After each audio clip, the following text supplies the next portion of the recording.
All right. Hi, I'm Matt Bai from Yahoo News. It is my great pleasure to be here today with John Ward, senior Washington correspondent from Yahoo, who's written this fantastic book, Camelot's End, Kennedy versus Carter and the Fight That Broke the Democratic Party. John, congratulations. You know, you and I have talked about this. Let me just take a minute, because when I first started covering politics ages ago and interviewed Democrats, they talked about this fight, this primary fight in 1980, like it was the Civil War. Like it sort of cast a shadow over everything that came after. And when you told me you were going to do this book, I thought, wow, that is a great idea, as I told you. And I thought your execution of it is so beautiful. It's so meticulously reported, beautifully written, gripping. I mean, I think it's your finest work. I think it's fantastic. So congratulations to you. Thank you, Matt.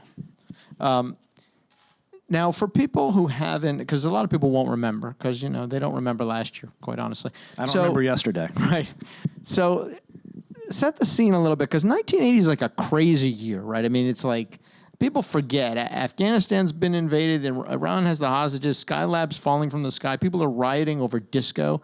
I'm not making that up, right? What, and I don't blame them.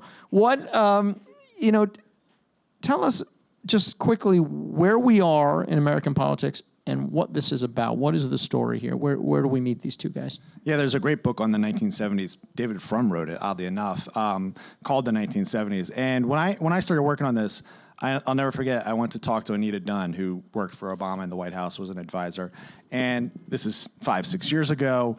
It's 2013. We're kind of in a decent, mellow period, generally speaking, compared to today.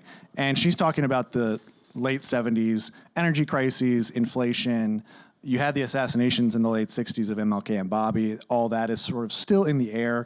Watergate, Vietnam War. And she just said it was one of the darkest times, if not the darkest time, in her lifetime in America that she could remember.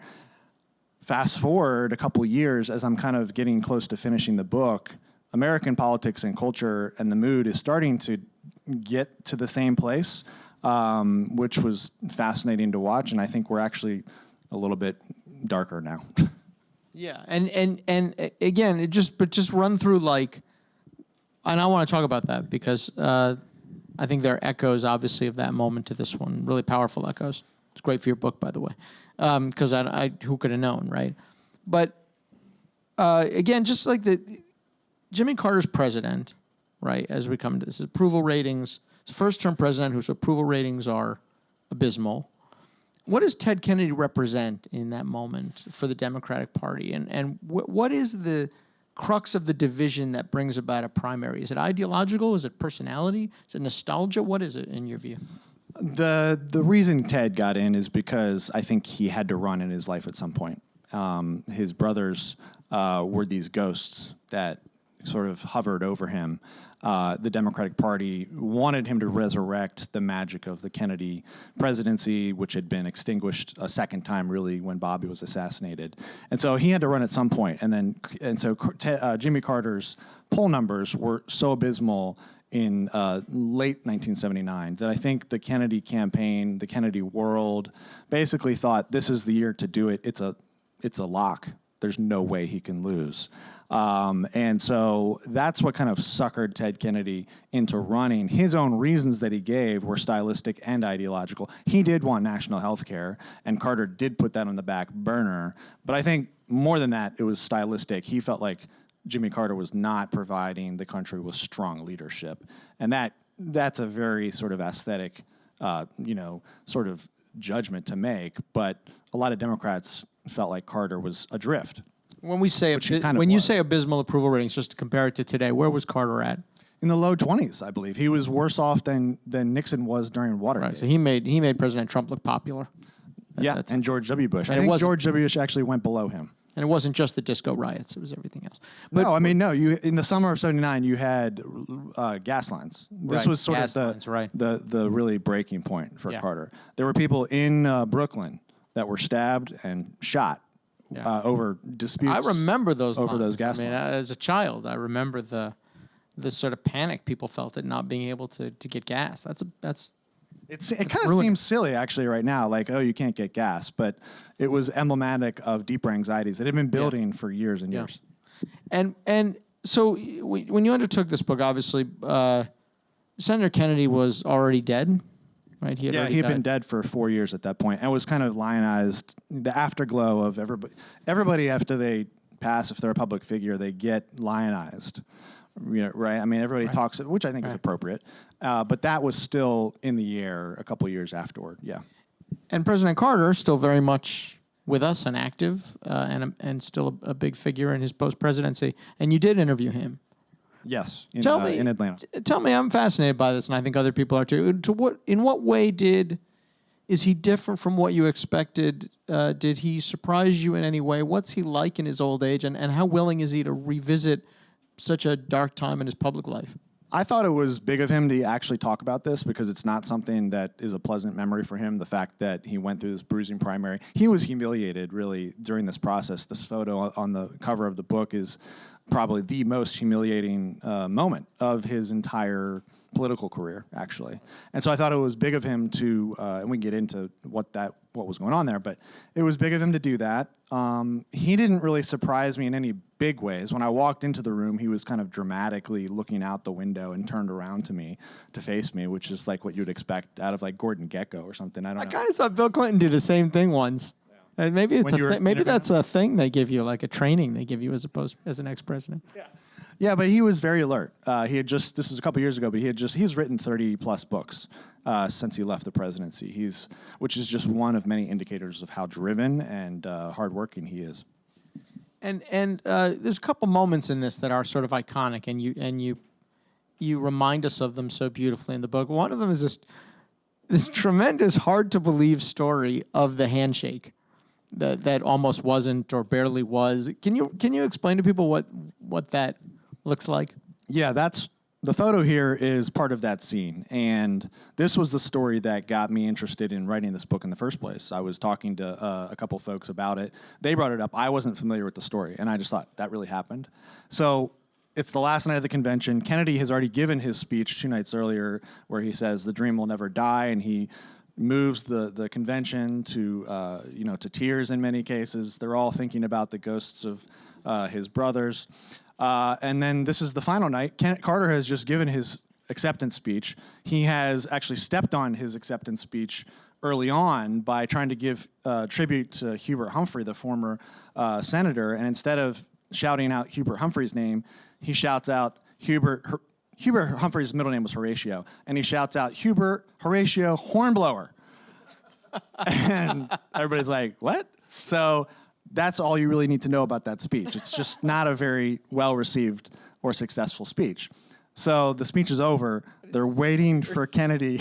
They're waiting for Kennedy to come to the stage, and it takes 20 minutes because they have a prearranged agreement that he would be at the Waldorf Astoria rather than in the hall, and that's a whole complicated mess of detail there. But it takes 20 minutes. They are calling down to the stage everybody and their mother. Max Cleland, they are dragging him down a staircase in his wheelchair, the former veteran, just to try to keep the crowd applauding until Kennedy gets there, and it's dying out. They can't get the balloons to drop, so it's a total disaster. Kennedy finally shows up, and the crowd goes wild. Now, Carter wants a picture of the two of them holding their hands together like this. It's a show of unity. It's a symbolic thing. It's kind of arbitrary, but it was meaningful. And so Kennedy gets on the stage, shakes hands, and won't do the pose. He walks around the stage a couple times. This lasts for 4, 5, 6 minutes. And Carter is clapping. At some points, Carter is standing at the front of the stage by himself as Kennedy walks around behind him, shaking hands with people. And at one point, they shake hands 3 or 4 or 5 times. At one point, Carter actually reaches out to shake his hand and kind of tries to start it up here so that they can get up high. And Kennedy kind of meets him here but won't go up. And basically, Kennedy leaves the stage, and Carter's been humiliated. Teddy White, the historian, the journalist, said it was as if Teddy Kennedy had showed up at the wedding of his chauffeur. And when I talked years later to Tom Donilon, who was the delegate counter for Carter, who went on to become Obama's national security director, he was really upset that Carter wasn't seen as the giant killer. And I told Tom he was the giant killer.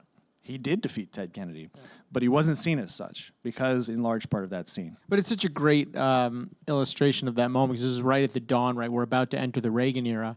and that imagery, what television can bring to you, and the way those images get cemented in our mind becomes really the dominant force in politics. That becomes a sort of seminal visual image of Carter and of that moment, right? What? By the way, Carter insists that Kennedy was quite drunk during this. Really? Yeah. All right. You buy it? Well, I mean, other people told me that too. Bob Schramm was with Kennedy beforehand, and he insists he wasn't. I would say the odds are greater than 50% he was. It could depend on your definition of drunk, really. Yeah, well.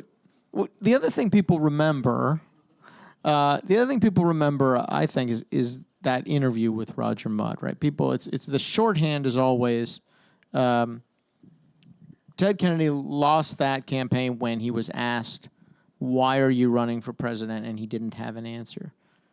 You think it's more complicated than that, right? I mean, I think part of it is it goes to your point about the way that television shapes our impressions of things, because on the one hand, the interview was the special that Roger Mudd aired on Kennedy was an hour long, and this question about why do you want to be president took place at like minute 35 or 40, and everything up until that point had been just brutal questioning about Chappaquiddick, where Ted Kennedy was responsible for the death of a young woman, and so if you're watching the special in real time, Ted Kennedy has already been completely brutalized by Roger Mudd. What I think that question and answer are symbolic of is the sense that Ted Kennedy, people had a question about whether Ted Kennedy actually wanted to run for president or whether he was doing it because he was expected to, and because the poll numbers were so bad for Carter that he had been kind of drawn into this. By the idea that he would basically be given to him. Right. And so when he was, the answer that he gave to the question was not that bad. It was just sort of vanilla. And people attached to it their sense of his reservations. Right. In other words, the doubt was already hanging out there. The question didn't create it. It just didn't dispel it. Yeah. And by the way, the same day that aired on a Sunday evening, 3 days before Kennedy announced his candidacy in November, and I believe it was that Sunday morning, that news broke here in the U.S. of the hostages being taken in Tehran.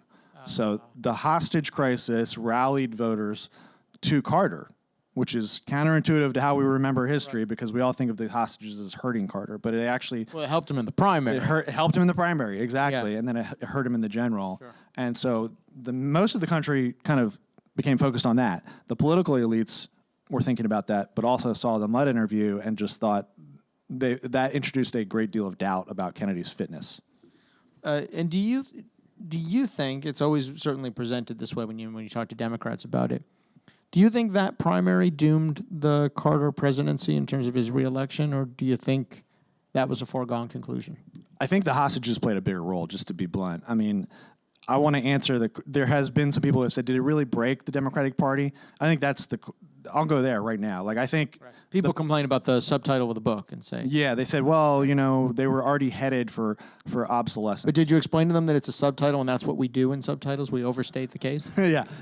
Title inflation. But look, I think the point is that from 1932, the 1932 election to 1980, Democrats controlled Congress, the House that entire time, and the Senate all of those years, except for 2 times in the 50s when the Republicans won the Senate for 2 years, and then the Democrats won it right back. The Democrats had the White House for 2/3 of that time. What happened in 1980 is that in 72, McGovern loses the entire country, except for Massachusetts, right? And so that's the first time the South goes Republican since the Civil War.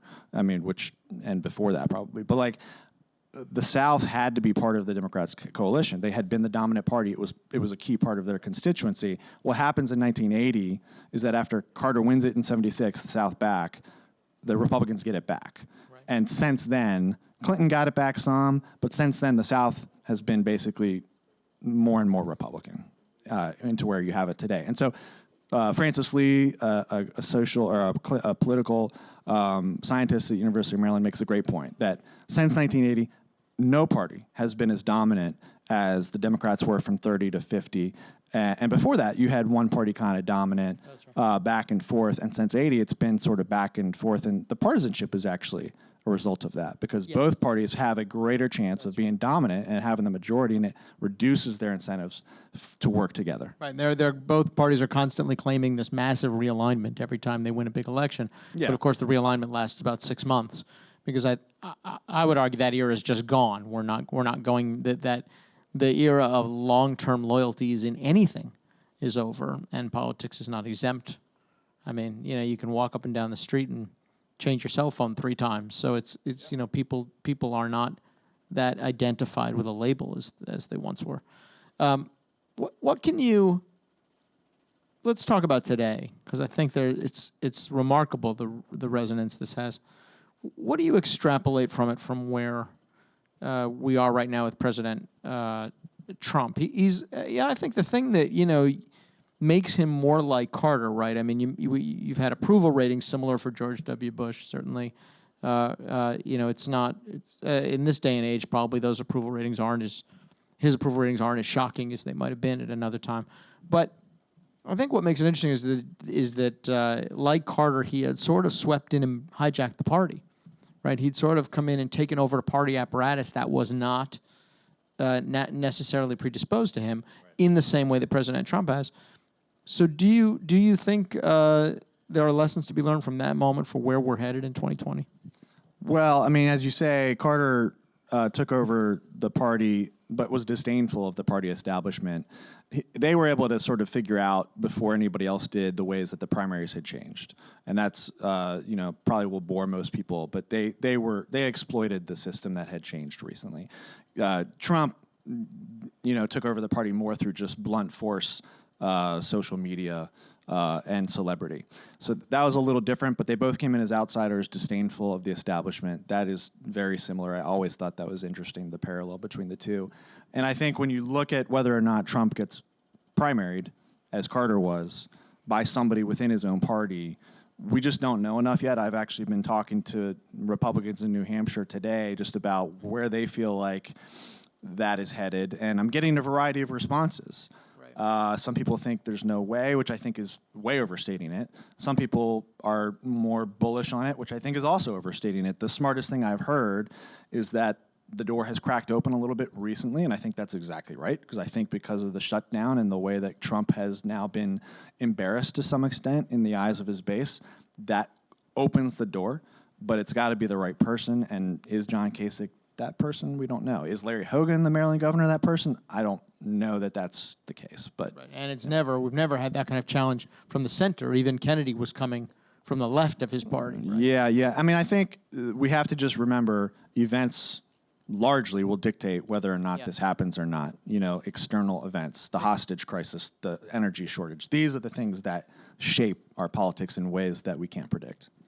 Now, you have become, as a writer, really focused on and eloquent on this issue of party strength, what parties can control in our politics and what they should control in our politics. And you and I have both written about this and argued about it to some extent. I think we both agree that parties are weaker. It's just a question of whether they ought to be or not. And you've been a strong proponent of sort of a stronger party structure, which I'm not. My issue is I just don't know that that's possible. But it's interesting when you talk about this moment that you wrote about, and I think it's 76, right, where you have this crowded Democratic primary. With Wallace? Yeah. I mean, where the power that a party exerted not that long ago in American life was so remarkably different. Talk about that. Yeah, I mean, Carter's running for president, and this is the year that he wins. He's not taking that seriously, which helps in this scenario. But what happens is George Wallace had gotten a lot of support in the 72 election and was headed to get the same amount of support throughout the South. In 72, I believe he won 5 southern states, right? Which is remarkable. So in 76, there are 2 Florida operatives who I spoke with both of them. They're probably in their mid to late 20s. They ended up working for Kennedy in 80, by the way. But in 76, they were for Carter. And there are 17 Democratic candidates in 1976, similar to the field that we have now, which I was very really large. surprised to learn that, by the way, when we were talking about that we've before seen a field as big as the Republican field in 2016. In part because Ted Kennedy didn't run. And so these operatives go to the field, they talk to these candidates, and they say, we want you to stay out of the Florida primary because we need Jimmy Carter to run against George Wallace, because Jimmy Carter is the New South, and George Wallace, the segregationist, white supremacist Alabama governor, is the Old South. And we need a referendum so that we can get a sense of the Democratic Party moving in the direction of the New South. And to a man, all these candidates, except for one, Scoop Jackson, said, okay, I'll stay out. Now, part of that was they didn't take Carter that seriously, but they could have gotten in as Carter gained momentum. They still chose to stay out. So it is an example of how party cohesiveness, party power, and a sense on the candidates of sort of a duty to party can produce good outcomes. So I think it's instructive for today to the degree that we really don't see that anymore. I think there's a contrast to today in two ways. One, the party doesn't have a lot of power. Two, it doesn't seem like we have a lot of candidates thinking about the greater good in that way as much. I could be wrong. For the greater good of the party or the greater good of the country, or both? Maybe both. Yeah, it just seems like candidates are willing to kind of do anything. They don't really think about, what could I take a short-term loss here for the greater good of the party or the country. Right. So do you believe a party that wanted to insulate, as they do? We just saw in a gathering right in, I think it's New Mexico, where the Republican Party just passed a resolution saying they supported the president in the upcoming primary campaign, which the party wouldn't really need to do if they were feeling really confident about the situation, right? Parties don't generally have to state their public support for the president. Yeah. Right. Is the Republican Party capable of walling off a primary field if somebody wants to make that primary? How difficult can a party today make it? Well, they can make it hard at the convention to some degree. I think the problem in the primary is that these states, especially the early states like New Hampshire, are going to be protective of their prerogatives and their independence. And that's exactly what happened recently in New Hampshire. There were people in New Hampshire who wanted to bind the state party to Trump and basically say, like, we don't want a primary here. We don't want a competitive primary. And there were people in New Hampshire in the party there who said, no, the party is bigger. They actually said the party's bigger than any one candidate. But a lot of that is just retaining independence from the national party. That's always a tension between the national party and the state party. And that's an ongoing, long-running thing in these early states going back to the 70s. But even in 1968, Lyndon Johnson, right, primaried in New Hampshire, leaves the race, didn't even lose New Hampshire, just won it by a pretty small margin. Presumably, had Ted Kennedy shown more strength. Bobby, right? Yeah, no, I'm fast forwarding though to the period you've written about. Presumably, if Ted Kennedy had shown more strength in early primaries, he might have forced Carter from that race without having to go all the way to the convention and beating him. Oh, yeah. For the same reason. So could the same thing happen to Donald Trump? Isn't it possible that you don't have to beat him in delegates or even beat him in a bunch of states, but show the weakness to the extent that it's very clear he can't get reelected? Yeah, and to some degree, we're getting into the psychology of Donald Trump here, which is what would he do in that scenario if he looked like he was... I've never considered the psychology of Donald Trump. I don't hear people talking about that much. Yeah, I don't know if you can predict that. I mean, I think he's rational in that sense to some degree. But the other question I have is how locked in are some of his core supporters? And going back to New Hampshire, when I was talking to somebody there, the people who would be opposed to Trump inside the Republican Party in New Hampshire are going to tend to be more higher educated and probably higher income. Yes. And they are not generally the kind of people who go out and knock on doors, is what somebody told me. Yeah, I mean, I feel like the approval rating of President Trump and his own party is one of the most misleading numbers we have in politics, because I think people hear that as a choice. Do you regret your vote? Do you prefer him to the Democrats? Do you prefer him to the media, right? Which is a great motivator for people. Whole different thing. We always say elections are choices, not referenda. It's a whole different thing when you have a bona fide Republican candidate to choose from in opposition to President Trump. Then I think traditional Republicans have to make an entirely different choice. And as you said, we have no idea which way that choice goes because it's not been put to them. I think that's a great point. I had kind of thought, like I asked somebody I knew who voted for Trump recently, would you vote for Kasich? And they said yes. And I said, okay, well, I'll check back with you if that happens to see if like John Kasich has been, incinerated into the dustbin of history by Donald Trump's Twitter. that you're kind of making the opposite point, which is that once there is a choice, that might remove people from this sense of defensiveness. Of if you ask me about Trump, are you asking me about my identity? Right. And I think that's a smart point. You can still be a Republican and not vote for the president at that point. And that I think I don't know which way that comes out, but it creates an entirely different situation. Do you think, in your view, you've obviously covered 2016 campaign, you've covered President Trump very closely in his presidency. How does he compare to where Carter was in 1980 in terms of vulnerability, just with the general electorate? Is he more or less vulnerable both to a primary challenge and to losing re-election than President Carter was at that time? I think he's less vulnerable to losing both than Carter was for most of '79. And, I think he's definitely vulnerable. He doesn't look like he's on path to win re-election at the moment.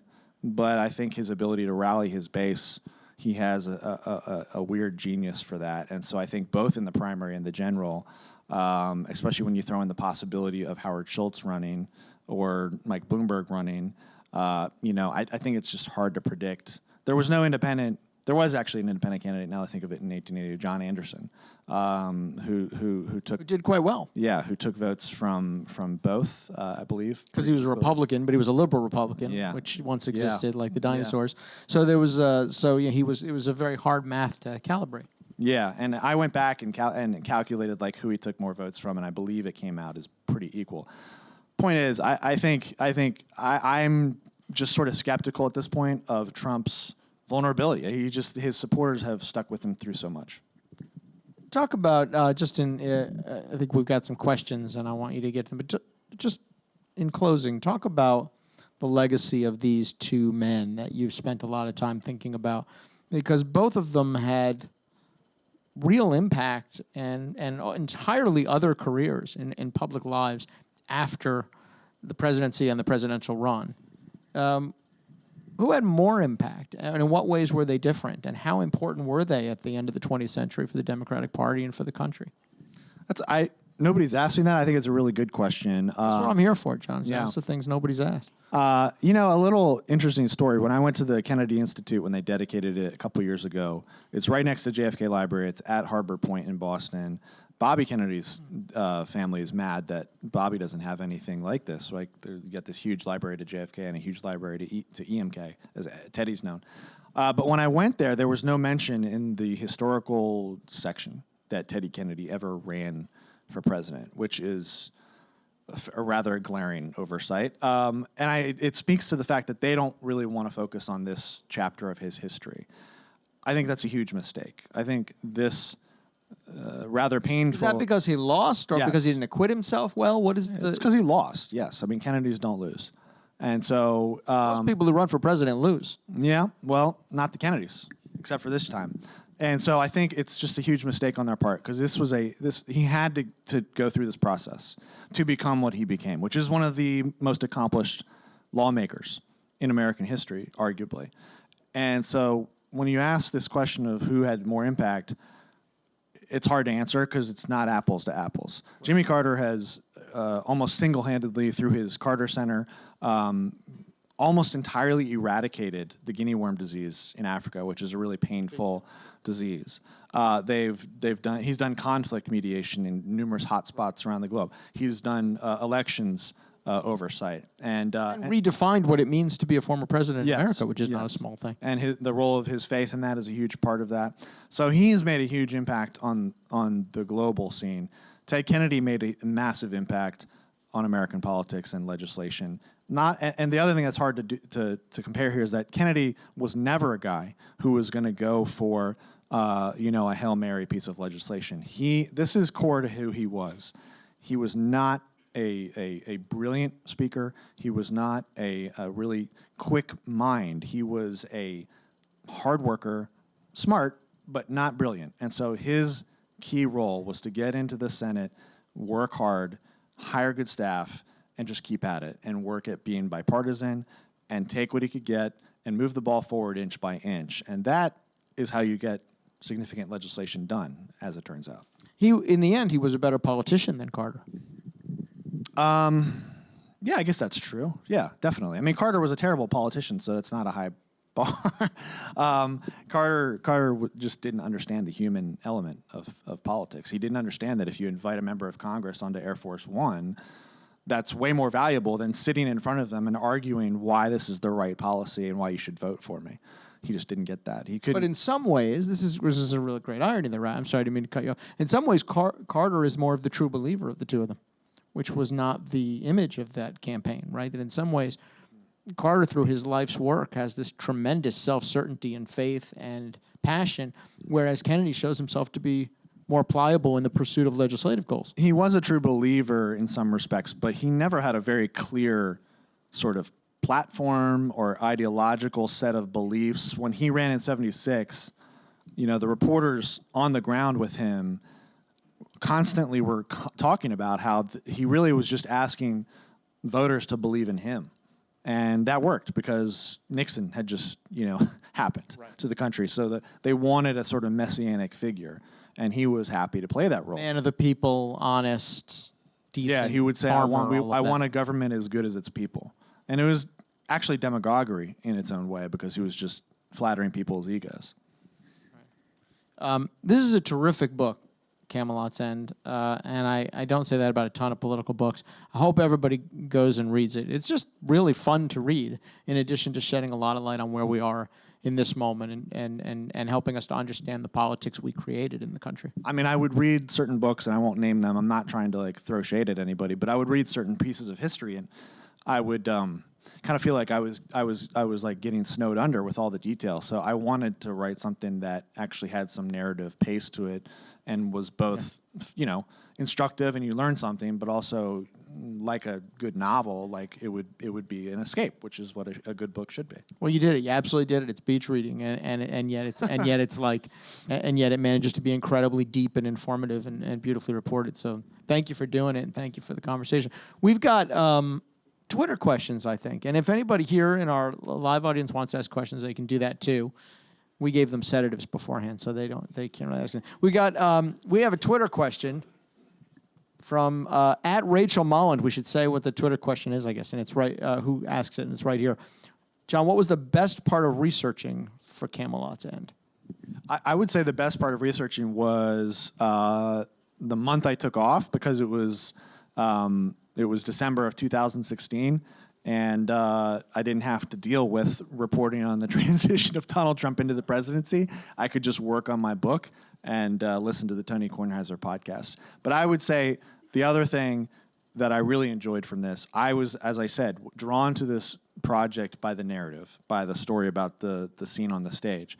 What I discovered in the research was the incredible personal stories of both these guys and the ways in which their stories, they were like, one guy was born on Pluto, another guy was born on Mars. They were just so alien to each other, and their career paths really moved at the same pace. They were 8 years apart, but they both entered politics the same year, and they both, were kind of making it in politics or trying to make it on their own, and then pulled back into the fold. Carter was on track to become a submarine commander, and then his father dies, and he goes home to southwest rural Georgia to take over the family farm. Just a remarkable decision. His wife, Rosalind Carter, almost divorced him over that. She did not want to do that. Kennedy, after the 1960 campaign, his brother's elected president. He wants to go out west. He wants to start his own career, whether it be in politics or law, maybe buy a newspaper. And Joe Kennedy Sr. says, hopefully I can say it, get your ass up to Massachusetts. You're going to run This is Yahoo. You can't say ass. Oh, okay. Sorry. Just bleep it out. Now we got to start the whole thing again. Yeah, and it's funny because Ted Kennedy, in this interview with his biographer, Adam Clymer, made a point of saying, my father would never say that word. Oh, really? Oh, yeah. That's pretty good. You hit on something interesting, though, because then it gets to the question it was being asked, which is, it's a whole different thing writing about people in history, even if they're still alive, as Carter was, than the moving target of day-to-day politics, right? And I find it really rewarding in that sense to be able to go back at something and excavate instead of constantly, getting hit with a barrage of misinformation. You hit the nail on the head. Like I was intent on working on something where the story was over, because when you're trying to write a book about a campaign that's ongoing or a campaign even that just ended, and people are still active in politics, you are just gonna.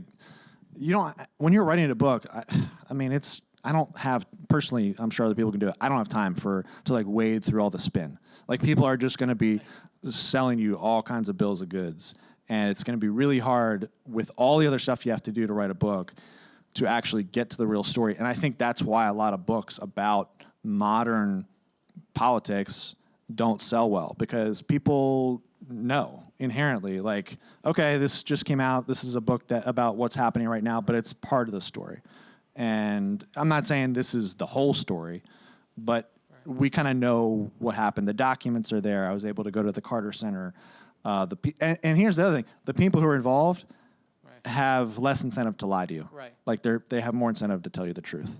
Right. Or at least more of the truth. Yeah, I think that's what makes it so rewarding. It's what makes the book so rich, is that people are willing to tell you what really happened. We have another one. Okay. Twitter question from @TaylorCat78. That's not my username, by the way. Hi, John Ward. Where's there any interesting facts you came across? Were there any interesting facts you came across that didn't make it into the book? I hope not, John, because if you left stuff out of the book, it's very frustrating to me. Well, I did write a piece about Joe Biden recently. I interviewed the vice president a couple years ago, and I don't think anything from that interview made it into the book. I think a lot of that was because he was talking about more current events, and it just didn't fit. But there were also other interviews, Why did you find his connection to this event interesting? What was Biden's connection? Well, he was the first senator to support Carter, I think, in '76. He also was, if that's not true, he was definitely the first senator to go and tell Carter that Kennedy was going to run against him, and he was with Carter. He told me in the interview that he told Kennedy he was friends with Kennedy, but he told Kennedy it's not going to work. So are you saying it was hard to keep Joe Biden on topic? Because that would really surprise me. Yeah, well, actually, I was told we were going to get like 20 or 30 minutes, and then he was late, and so I'm walking in the door, and they say, okay, you get 5 minutes. Oh, really? Yeah, and then he just kept talking, so we had 40 minutes. But I also interviewed Pat Caddell multiple times. We had lunch in Charleston. He was Carter's pollster and has become like a raging populist of Fox News over the last few years, which is a really wild transition. But it's one of those things where I didn't have time to transcribe that interview, and I know there's things in there that I could have used, but it just didn't get in because I was just snowed under. So there's things like that don't make it into the book. You can still draw on that stuff in your work. I'll tell you something. 15 years ago, it must have been, Pat Caddell said to me, there's going to be an uprising in this country against banks and inequality. And it sounded plausible to me, but when I think back to how he's been banging that prescient he drum, was. even like he was kind of banging that drum in '79 when they did the Malays speech. He was the one who told Carter, you can't give a regular speech because of this energy crisis. You have to talk about the spiritual crisis that the country is going through. And Walter Mondale thought it was insane. Right. I still think it was insane. Well, the speech there's was... a difference of opinion. There's been a sort of reclamation of the Malays, the so-called Malays. It was well received in the moment. Yeah. I went and watched the archival footage right afterwards, and the poll numbers showed things going back, and it just... everything. But I think what people like and appreciate and what they consider presidential are two different things that take a while to shake out. I don't know. I think the speech was really gutsy. And I think it was the last time an American president asked the American people to sacrifice anything. Right, and to be better.